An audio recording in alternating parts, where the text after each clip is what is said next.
Hello friends, welcome to my YouTube Margdarshan by Diksha. उम्मीद करती हूँ आप सभी स्वस्थ होंगे और अच्छे होंगे। तो आज की इस क्लास में मैं आपके सामने भारतीय इतिहास संबंधित कुछ महत्वपूर्ण प्रश्नों को लेकर आई हूँ। तो प्रश्नों की इस चयन में जो पहला प्रश्न आपसे पूछ रहा है वह पूछता है आपसे, थार भूमि कहाँ स्थित है। थार भूमि कहाँ स्थित है, तो आपका उत्तर होगा राजस्थान में। थार भूमि कहाँ स्थित है, तो ये भारत के राजस्थान में स्थित है। नेक्स्ट, भारत का कौन सा राज्य सबसे अधिक राज्य की सीमाओं को स्पर्श करता है। तो भारत का ऐसा कौन सा राज्य है जो सबसे अधिक सीमाओं को स्पर्श करता है, तो आपका उत्तर यहाँ पे होगा उत्तर प्रदेश। नेक्स्ट आपसे पूछता है, सियाचिन ग्लेशियर भारत के किस राज्य में स्थित है। सियाचिन ग्लेशियर की अगर बात करें तो भारत के जम्मू कश्मीर में स्थित है। तो इंडियन जियोग्राफी की इस क्लास में जो भी प्रश्न है वो सारे के सारे बहुत ही ज़्यादा इंपॉर्टेंट है और ये सभी के सभी आपके एग्जामों में पूछे जाते हैं। तो चलिए आते हैं नेक्स्ट प्रश्न पर। नेक्स्ट प्रश्न आपसे पूछता है, डंकन पास किसके मध्य स्थित है। डंकन पास की अगर बात करें तो किसके मध्य स्थित है, तो दक्षिण अंडमान और लिटिल अंडमान के मध्य। नेक्स्ट आपसे पूछता है, भारत का कौन सा राज्य चीन, नेपाल और भूटान की सीमा को स्पर्श करता है।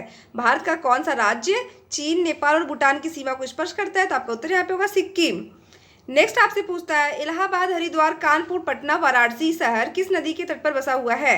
इलाहाबाद, हरिद्वार, कानपुर, पटना, वाराणसी शहर किस नदी के तट पर बसा हुआ है, तो आपका उत्तर यहाँ पे होगा गंगा नदी के। नेक्स्ट आपसे पूछता है, सुकोवा घाट डिब्रूगढ़ गुवाहाटी शहर किस नदी के किनारे बसा हुआ है। तो सुकोवा घाट की बात करें, डिब्रूगढ़ और गुवाहाटी शहर की अगर बात करें तो किस नदी के किनारे बसा हुआ है, तो आपका उत्तर यहाँ पे होगा ब्रह्मपुत्र नदी। नेक्स्ट प्रश्न आपसे पूछता है, भारत के पश्चिम में कौन सा देश है। भारत के पश्चिम में कौन सा देश है, तो आपका उत्तर यहाँ पे होगा पाकिस्तान।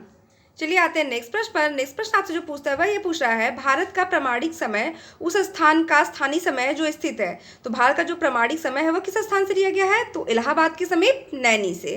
तो अगर आप हमारे चैनल पर नए हो तो प्लीज़ मेरे वीडियो को लाइक और सब्सक्राइब करना ना भूलें, और अगर आप हमारे चैनल पर पुराने तो प्लीज़ हमारी वीडियो को ज़्यादा से ज़्यादा शेयर करें।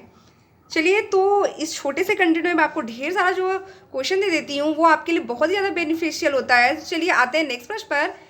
नेक्स्ट प्रश्न जो आपसे पूछता है वह पूछा आपसे, कर्क रेखा भारत के कितने राज्यों से होकर गुजरती है। तो उत्तर प्रदेश की भर्ती में सबसे ज़्यादा इंपॉर्टेंट जो प्रश्न है, जो कई बार इंपॉर्टेंट का मतलब ऐसा प्रश्न जो कई बार एग्जाम में पूछा जाता है, तो हमें लगता है ये तो बहुत ईजी है, लेकिन अक्सर वही क्वेश्चन जो है क्या करते हैं हम गलत करके आ जाते हैं। तो कर्क रेखा भारत में कितने राज्यों से गुजरता है, तो ये किसी न किसी एग्जाम में यूपी के किसी न किसी एग्जाम में हर बार जो है पूछे गए हुए क्वेश्चन है। तो कितने राज्यों को स्पर्श करता है, कुल 8 राज्यों को। अगर आपसे वहां पे पूछता है 9 राज्य, तो 9 राज्य नहीं, 9वां जो राज्य है नहीं वो केंद्र शासित क्या है, प्रदेश है।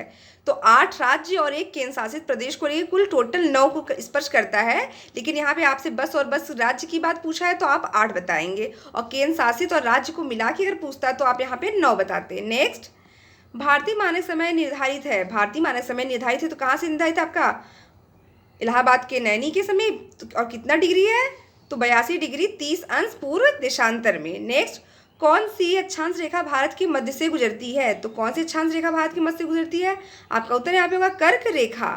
नेक्स्ट आपसे पूछता है, भारत की मुख्य भूमि की दक्षिणी सीमा है। भारत की मुख्य भूमि की दक्षिणी सीमा की अगर बात करें तो 8 डिग्री 4 अंश उत्तरी अक्षांश, 8 डिग्री 4 अंश उत्तरी अक्षांश। नेक्स्ट आपसे पूछता है, निम्नलिखित भारतीय राज्यों में से किसे होकर कर्क रेखा नहीं गुजरती। निम्नलिखित भारतीय राज्यों में से किससे होकर कर्क रेखा नहीं गुजरती, तो आपका उत्तर यहाँ पे होगा उत्तर प्रदेश। नेक्स्ट आपसे पूछता है, सर्वप्रथम इंडिया शब्द का प्रयोग भारत की किस भाषा में किया गया। सर्वप्रथम इंडिया शब्द का प्रयोग भारत की किस भाषा में किया गया, तो आपका उत्तर यहाँ पे होगा ग्रीक। नेक्स्ट आपसे पूछता है, भारत में निम्नलिखित में से किस तट की रेखा सबसे लंबी है। भारत में निम्नलिखित में से किस राज्य की तट रेखा जो है सबसे लंबी है, तो आपका उत्तर यहाँ पे होगा गुजरात। नेक्स्ट आपसे पूछता है, प्राचीन भारतीय भौगोलिक मान्यता के अनुसार भारतवर्ष किस द्वीप का अंग है। प्राचीन भारतीय भूगोल की मान्यता के अनुसार भारतवर्ष किस द्वीप का अंग था, तो आपका उत्तर यहाँ पे होगा जम्बू द्वीप। किसका था, जम्बू द्वीप। नेक्स्ट प्रश्न आपसे पूछता है, भारत के किस स्थान को सफेद पानी के नाम से जाना जाता है। तो भारत के किस स्थान को सफेद पानी के नाम से जाना जाता है, तो आपका उत्तर यहाँ पे होगा सियाचिन। सियाचिन जो होता है ये क्या है, सियाचिन एक जो है ग्लेशियर है जो कि पूरा का पूरा जो है बर्फ से ढका हुआ है। तो ये आपका, इसको आप क्या किस नाम से जाते हैं, सफ़ेद पानी के नाम से इसको जाना जाता है। तो इंडियन जियोग्राफी की इस क्लास में आपको जो भी सारे क्वेश्चन दिए जा रहे हैं वो बहुत ही ज़्यादा इंपॉर्टेंट है। बहुत ज़्यादा इंपॉर्टेंट का मतलब है कि यूपी के किसी भी एग्जाम में, यूपी के किसी भी वनडे एग्जाम में तथा होने वाली जितनी परीक्षाएं होती हैं उसमें कहीं ना कहीं से सारे क्वेश्चन आपको देखने को मिलते रहेंगे। तो प्लीज़ मेरी वीडियो को लाइक और सब्सक्राइब करना बिल्कुल भी ना भूलें। चलिए आते हैं नेक्स्ट प्रश्न पर। आपसे पूछ रहा है, जम्मू कश्मीर का वह हिस्सा जो चीन के अधिकार में है क्या कहलाता है। तो जम्मू कश्मीर का कौन सा हिस्सा है जो चीन के अधिकार में है? तो आपका उत्तर यहाँ पे होगा अक्साई चीन। नेक्स्ट आपसे पूछता है सतपुड़ा की पहाड़ियाँ किस राज्य में है? सतपुड़ा की पहाड़ियों की अगर बात करें तो किस राज्य में है? मध्य प्रदेश। नेक्स्ट, मध्य प्रदेश को और क्या कहते हैं? मध्य प्रदेश को किस स्टेट के नाम से जाना जाता है? टाइगर स्टेट के नाम से किसको जाना जाता है? तो आपके मध्य प्रदेश को। नेक्स्ट आपसे पूछता है अंडमान निकोबार द्वीप समूह की सबसे ऊंची चोटी कौन सी है? तो अंडमान निकोबार द्वीप समूह की चोटी की अगर बात करें तो सबसे ऊंची चोटी कौन सी है आपकी? Sandal pick. नेक्स्ट प्रश्न आपसे पूछता है क्षेत्रफल की दृष्टि से भारत के 3 बड़े राज्यों का क्रम। तो आपको क्षेत्रफल की दृष्टि से भारत के जो 3 राज्य वो आपको क्रमानुसार पूछता है कि सबसे बड़ा कौन है, फिर उससे। तो सबसे बड़ा आपका क्या है? राजस्थान, मध्य प्रदेश, महाराष्ट्र, और चौथे पे आपका क्या है? उत्तर प्रदेश।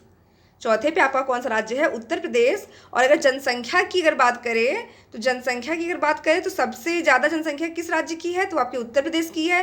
लेकिन क्षेत्रफल के आधार पे सबसे बड़ा राज्य आपका राजस्थान, उसके बाद मध्य प्रदेश, इसके बाद महाराष्ट्र। नेक्स्ट प्रश्न पर आते हैं। नेक्स्ट प्रश्न आपसे पूछता है मैकान का पठार भारत के किस राज्य में है? मैकान का पठार भारत के किस राज्य में? तो आपका उत्तर यहाँ पे होगा छत्तीसगढ़। नेक्स्ट प्रश्न आपसे पूछता है छोटा नागपुर किसका नाम है? छोटा नागपुर किसका नाम है? तो उत्तर होगा आपका यहाँ पे रांची का पठार। नेक्स्ट प्रश्न आपसे पूछता है अनाईमुड़ी नामक चोटी कितनी ऊंचाई पे है? अनाईमुड़ी नामक चोटी की ऊंचाई कितनी है? तो आपका उत्तर यहाँ पे होगा 2695 मीटर। 2695 मीटर अनाईमुड़ी पर्वत चोटी की ऊंचाई है। नेक्स्ट, भारत की भूमि का सबसे उत्तरी भाग क्या कहलाता है? भारत की भूमि का सबसे दक्षिणतम बिंदु की बात करें तो इंदिरा पॉइंट, और सबसे उत्तरी बिंदु की अगर बात करें तो इंदिरा कॉल। नेक्स्ट आपसे पूछता है भारत की मुख्य भूमि को रामेश्वर द्वीप से कौन अलग करता है? भारत की मुख्य भूमि को रामेश्वर द्वीप से अलग करने की अगर बात करें तो कौन करता है? आदम का पुल। नेक्स्ट आपसे पूछता है झांसी नगर भारत के किस राज्य में स्थित है? झांसी, जहाँ महारानी लक्ष्मीबाई का जो स्थान है, जहाँ पे उनका विवाह हुआ था, जहाँ की वो महारानी थी, तो वो कौन सा जगह है? झांसी था।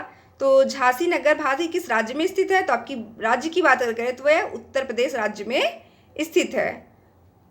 नेक्स्ट आपसे पूछता है मंगलोर से कन्याकुमारी तट का तटीय क्षेत्र क्या कहलाता है? मंगलोर से कन्याकुमारी के तट के तटीय क्षेत्र की अगर बात करें तो यह मालाबार तट कहलाता है। नेक्स्ट प्रश्न आपसे पूछता है भारत की सबसे लंबी पीर पंजाल सुरंग किस राज्य में है? तो भारत की सबसे लंबी पीर पंजाल सुरंग की अगर बात करें तो किस राज्य में है? आपके जम्मू कश्मीर में।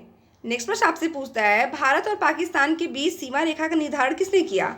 भारत और पाकिस्तान के बीच की जो सीमा रेखा थी उसका निर्धारण किसने किया था? Sir Cyril John Radcliffe. इसीलिए भारत और पाकिस्तान की जो बीच की सीमा है उसका नाम भी आपका रेडक्लिफ है। रेड मतलब खतरे का सूचकांक होता है। तो रेडक्लिफ जो है क्या थे? सर सीरियल जॉन रेडक्लिफ जी ने ही भारत और पाकिस्तान के बीच जो सीमा थी उसका निर्धारण किया था, और उन्हीं के नाम के लास्ट के वर्ड के आधार पर इसका नामकरण हुआ है। तो प्लीज़ मेरे वीडियो को लाइक और सब्सक्राइब जरूर से ज़रूर करें। चलिए आते हैं नेक्स्ट प्रश्न पर। नेक्स्ट प्रश्न आपसे पूछता है मथुरा, आगरा, दिल्ली, इलाहाबाद शहर किस नदी के तट पर बसा हुआ है?